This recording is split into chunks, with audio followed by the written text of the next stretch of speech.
Oui, bonjour à tous, en direct de Luco. Donc, je m'appelle José Joubel, je suis accompagné d'une étudiante, Mathilde.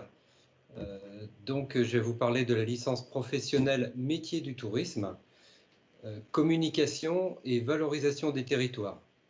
Alors, cette licence professionnelle existe déjà depuis 27 années. Il s'agit d'une formation en un an après un bac plus 2. Donc la licence professionnelle de tourisme a lieu de début septembre jusqu'à fin juin. Alors de début septembre jusqu'à peu près mi-mars, nous avons tous les cours théoriques, on en parlera un peu plus tard. Et de mi-mars à mi-juin, on a au minimum 3 mois de stage. Alors 3 mois de stage, soit en France, soit à l'étranger, en Europe ou euh, hors Europe. Alors cette année, hélas, vous avez tous vu un petit peu le côté catastrophe dans le milieu du tourisme et nos stages, la plupart des stages ont dû être annulés. Peut-être seront-ils reportés ou plutôt reportés sur un CDD pour l'été. Alors, notre formation est découpée en différentes UE. Hein, ça va, je pense que vous pourrez venir voir un petit peu tout ce que l'on a sur notre formation. Ça va sur des matières très techniques, conception de produits touristiques, marketing, gestion, toutes les matières liées au numérique, qui est d'une grande importance, tout ce qui est langue, et enfin tout ce qui est très professionnel avec le projet tutoré et le stage. Donc voilà un petit peu l'organisation de l'année, ce que l'on propose dans la formation. Et ce qui est le plus important, ce qui va nous différencier depuis toutes ces années, c'est le placement professionnel. Que fait-on avec cette licence professionnelle du tourisme? Alors, on a des statistiques, des enquêtes tous les ans. Donc, nos étudiants, pour la plupart, travaillent après la licence professionnelle pour plus de 90 ou 95%, soit dans les métiers liés à la réception, l'accueil, c'est-à-dire office de tourisme, hôtel, camping ouvert à l'année, vous voyez, toutes ces structures d'accueil, ou alors tous les métiers de la conception de voyage, c'est-à-dire toutes les agences réceptives, là on fait de la conception de voyage, ou les tours opérateurs. Alors, vous comprenez que par rapport à ces débouchés et par rapport aux cours que j'ai pu vous présenter tout à l'heure, on a à peu près 60% d'enseignants professionnels et 40% d'universitaires. Donc, je vous ai donc présenté un petit peu brièvement le contenu des cours, nos objectifs avec les débouchés. La durée de la formation et maintenant peut-être que Mathilde va pouvoir un petit peu présenter son expérience et une autre vision que celui du responsable. N'est-ce pas Mathilde? Je Oui, te laisse la donc parole. bonjour à tous. Donc moi c'est Mathilde, j'ai 20 ans.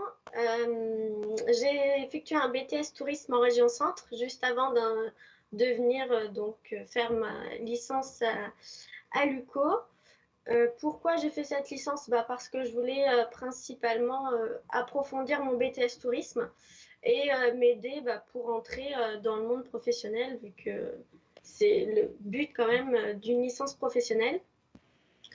L'année, on a cours pour les cours, c'est vraiment toute la semaine, du lundi au vendredi.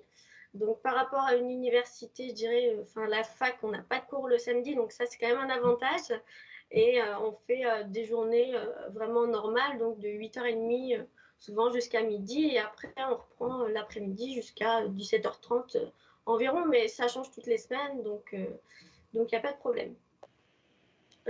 Après, Sur l'année, on a surtout c'est surtout des travaux de groupe qu'on fait pour mettre en pratique ce qu'on nous apprend en fait. Donc c'est ça qui est avantageux par rapport aux années précédentes. Il y a beaucoup de mise en pratique et notamment lors d'un projet tutoré. Donc c'est le plus gros dossier, je dirais, de l'année où par groupe, il faut vraiment créer un événement qu'on a envie, donc en rapport avec le tourisme. Et on s'occupe vraiment de tout, aussi bien de la communication que le budget. C'est vraiment celui-ci sur lequel compte le plus la licence. Et donc à la fin, on a un dossier à faire et également un oral devant un jury. Donc moi, mon projet tutoré, ça a été de créer un événement type remise de diplôme sur une île du golfe du Morbihan, donc l'île d'Ars. Et voilà, donc c'était proposé pour les chefs d'établissement une remise de diplôme qui serait un petit peu plus originale que ce que propose déjà l'établissement. Voilà, peut-être que Mathilde va nous parler de son projet professionnel, du stage qui était prévu, qui sera peut-être décalé ou qui va être transformé en CDD. Peut-être que tu peux nous parler de ce projet professionnel. Alors, oui. En venant à l'UCO, j'hésitais un petit peu entre les offices de tourisme ou les agences de voyage. Et du coup, j'ai décidé après, en découvrant les cours, de me diriger plutôt vers les agences de voyage. Et donc, j'ai réussi à trouver un stage en agence réceptive à Auray. Et donc, là, j'attends un petit peu plus sur le déconfinement pour savoir après si j'irai pour l'été. Voilà, et c'est vrai que cette année est vraiment, vraiment l'exceptionnel qu'on espère ne jamais revoir. Mais lorsque les étudiants n'ont pas de stage, par rapport au diplôme, on a proposé aux étudiants de travailler sur un dossier professionnel lié à ce stage, lié à la structure de stage qui doit employer l'étudiant. Donc, au niveau de la note, au niveau de l'examen, la note du stage sera remplacée par une note du dossier professionnel, voilà, pour répondre à la question de la note pour le stage. Donc voilà, je pense que Mathilde peut-être peut nous parler de l'ambiance qu'il y a peut-être entre les étudiants, si elle a trouvé ce qu'elle recherchait. Oui. Disons que je dirais que c'est un peu plus décontracté parce que le fait que nos professeurs soient des professionnels déjà, il y a un petit peu moins de hiérarchie si je peux dire. Mais sinon c'est vraiment bon enfant, tout le monde s'entend bien. On fait plusieurs ateliers de groupe, donc on se mélange tous.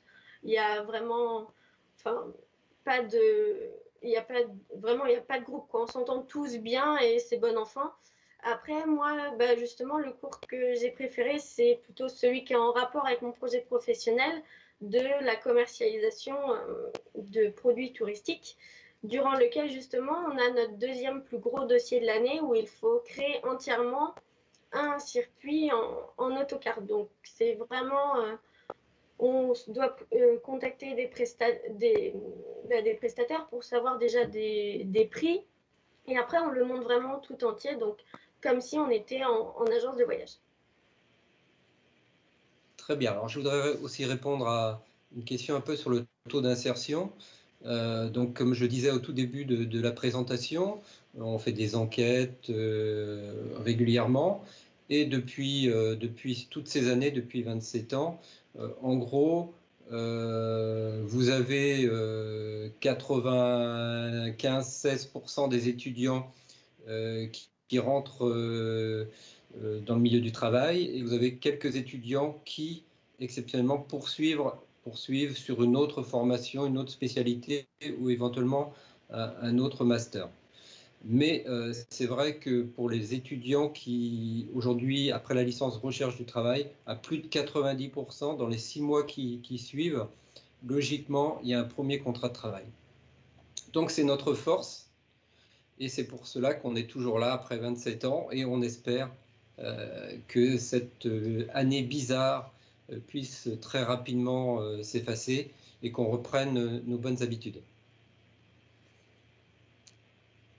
Alors, on peut intégrer éventuellement un master professionnel après la licence professionnelle, même si le but de la licence professionnelle est une fin de cycle. Logiquement, on rentre sur le marché du travail, mais les meilleurs dossiers dans certaines universités, au vu des étudiants des années passées, les meilleurs dossiers ont été retenus dans d'autres universités pour des masters professionnels de tourisme ou des masters professionnels plus liés au marketing ou à la communication.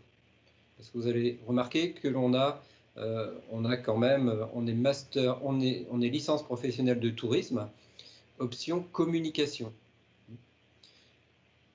Donc voilà pourquoi certains peuvent éventuellement parfois poursuivre sur un master professionnel spécialisé un peu plus sur la communication ou le marketing. Donc voilà, est-ce que nous on a encore quelques questions?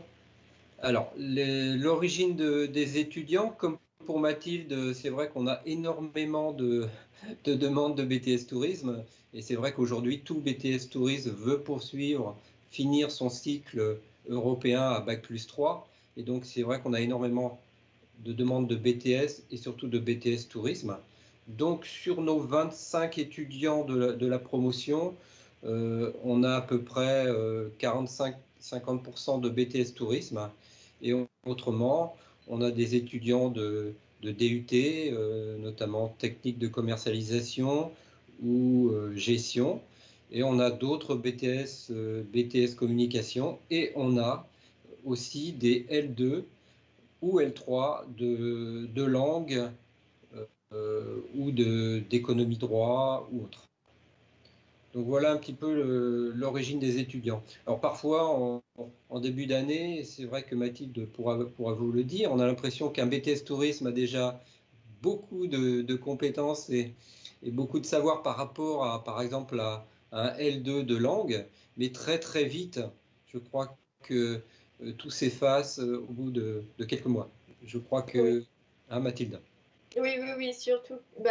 Ils reprennent vraiment les bases. Donc, déjà, rien qu'en tant que BTS touriste, ça permet de revoir parce qu'il y a des notions qui sont différentes entre ce qu'on apprend plutôt pour les différents types d'agences de voyage. Parce que c'est pas pareil pour le réceptif ou quand on va pour le monde. Et c'est vrai qu'après, il y a plusieurs personnes de BTS et bah, on reprend tout de base, donc ça c'est bien. Et même après, si au pire il y a des difficultés, bah, on peut s'entraider les uns les autres. Donc après, vraiment, il n'y a pas de souci là-dessus, même si il n'y a pas forcément fait de BTS tourisme, bah, ça va quand même. Voilà, donc on va pouvoir clore avec Mathilde. On vous remercie beaucoup par rapport à vos questions. Alors, vous pouvez toujours venir voir la vidéo visite guidée de l'établissement qui est tout à fait disponible pour vous. Et puis, nous sommes toujours à votre disposition pour d'autres questions que vous pourriez avoir à l'avenir. Et peut-être nous serons très contents de vous accueillir dans l'année prochaine ou dans les années à venir, parce que le tourisme, malgré tout, revivra certainement. Voilà, merci Mathilde, merci à vous tous et à très bientôt et bel été. Au revoir. Au revoir.